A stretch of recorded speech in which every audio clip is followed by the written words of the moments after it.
এখন আমার সাথে আছেন আমার অতিথি doctor Ashikur Rahman, medical officer, Hamdard Panthapath branch. আসসালামু আলাইকুম ভাইয়া। ওয়ালাইকুম আসসালাম, কেমন আছেন আপু? আমি ভালো আছি ভাইয়া, আপনি কেমন আছেন? আলহামদুলিল্লাহ ভালো আছি। আপনাকে আমার অনুষ্ঠানে স্বাগত জানাচ্ছি। আপনাকে অসংখ্য ধন্যবাদ স্বাগত জানানোর জন্য আমাকে। তো আজকে আপনার জন্য একটা স্পেশাল রেসিপি করছি আমি। ওয়াও, সেটা হচ্ছে বাদামের মিল্কশেক। অবশ্যই রুয়াবজা দিয়ে। Very tasty. তো যেহেতু বাদাম দিয়ে মিল্কশেক করছি এবং রুয়াবজা ইউজ করছি, এটা নাম হচ্ছে রুয়াবজাই বাদাম মিল্কশেক। ওকে। প্রিয় দর্শক, রুয়াবজাই বাদাম মিল্কশেক তৈরি করতে কি কি উপকরণ লাগছে তাহলে আমরা দেখে নিই। রুয়াবজা বাদাম মিল্কশেক বানাতে যা যা লাগছে: ঘন দুধ, কাঠবাদাম কুচি, পেস্তা বাদাম কুচি, কাজু বাদাম কুচি, চীনা বাদাম কুচি, চিনি, লবণ এবং রুয়াবজা।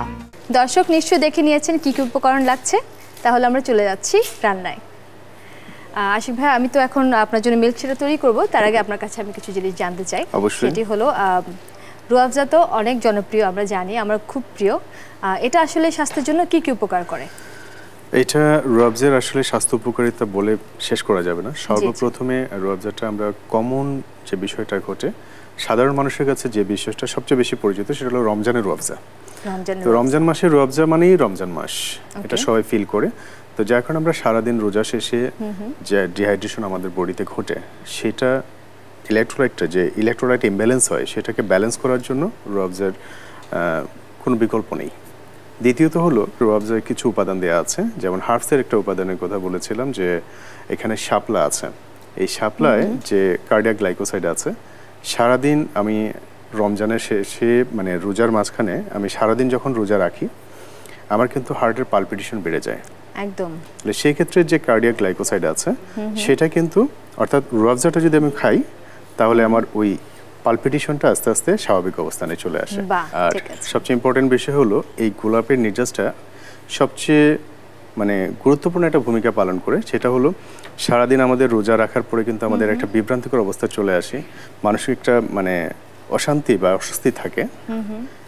এইটা মানে মনটাকে প্রফুল্ল করার মাধ্যমে, আমার ব্রেনকে শীতল করার মাধ্যমে সে কিন্তু আমার শরীরকে সতেজ করে রাখে। রমজান ছাড়াও বাকি যে 11 মাস আছে, প্রত্যেক দিনই শীত গরম, এটা জাস্ট কিছু রেসিপি মেনটেনেন্স করতে হবে। শীতের সময় যেমন আমরা এখন গরমের সময় ঠান্ডা পানির সাথে মিক্সিং করে খেতে আমরা সবচেয়ে বেশি আনন্দ ফিল করি, ঠিক শীতের সময় এরকম একটু গরম পানির সাথে বা মিল্কশেক যদি আমরা খাই, দুধটাকে একটু গরম করে নিয়ে এটার সাথে মিক্সিং করে দিলে হ্যাঁ মিল্কশেক হয়ে যাচ্ছে। সাথে মিক্স করেও কিন্তু খাওয়া যাবে, তাই না? অনায়াসে খাওয়া যাচ্ছে। এরকম অনেক ধরনের রেসিপি তৈরি করা যাচ্ছে রুয়াবজা দিয়ে। এইজন্য আজকে আপনার জন্য আমি রেসিপি তৈরি করেছি, আর সেটা হচ্ছে রুয়াবজা দিয়ে বাদামের মিল্কশেক। এখানটা আমি দিয়ে নিচ্ছি, আমি তো মিল্কশেক বলছি, আমি দিচ্ছি দুধ, পরিমাণ মতো পানি দিয়ে নিচ্ছি। শুধু মিল্ক দিয়েও করা যায়, তবে পানি দিলে মনে হয় ডিহাইড্রেশনটা একটু কমে। তারপর দিয়ে নিচ্ছি আমি বাদাম। আমি বেশ কিছু রকমের বাদাম ব্যবহার করেছি, চাইলে যে কোনো দুটো দিয়েও করা যাবে।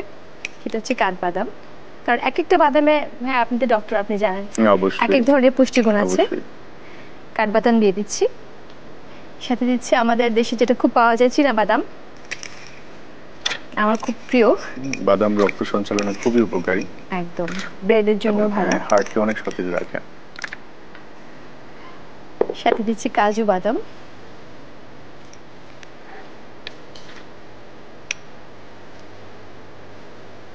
তারপর দিচ্ছি পেস্তা বাদাম,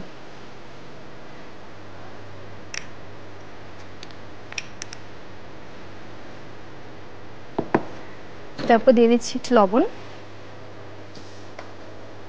একদম 1 চিমটি পরিমাণে। তারপর দিচ্ছি চিনি, যেহেতু আমি ভাই রুয়াবজা দেবো, চিনিটা আমরা এরকম হিসাব করে দিতে হবে। রুয়াবজা নিজেই কিন্তু বেশ মিষ্টি, আমি 4 চা চামচ পরিমাণ দিলাম। এখন হচ্ছে আমার সবচেয়ে প্রিয় উপকরণ রুয়াবজা।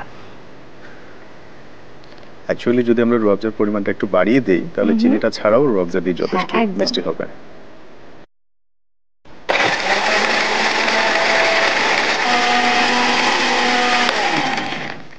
এটা তৈরি হয়ে গেছে ভাইয়া।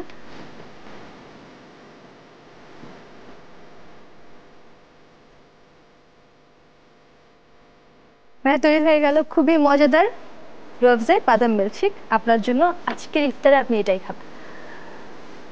আপনাকে অসংখ্য ধন্যবাদ এমন সুন্দর একটা ডেজার্ট আমাকে তৈরি করে দেওয়ার জন্য। আমি অবশ্যই এটা খাবো।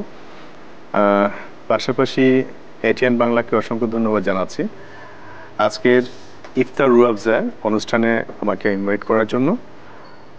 এটিএন বাংলাকে অসংখ্য ধন্যবাদ। সবচেয়ে গুরুত্বপূর্ণ আরেকটা তথ্য দিতে চাই, এই রমজান মাসে আমরা সারাদিন যখন রোজা রাখবো আমাদের মুখ খুব শুকনো হয়ে যাবে, একটা ব্যাড স্মেল তৈরি হয়, মুখে একটা দুর্গন্ধ তৈরি হবে।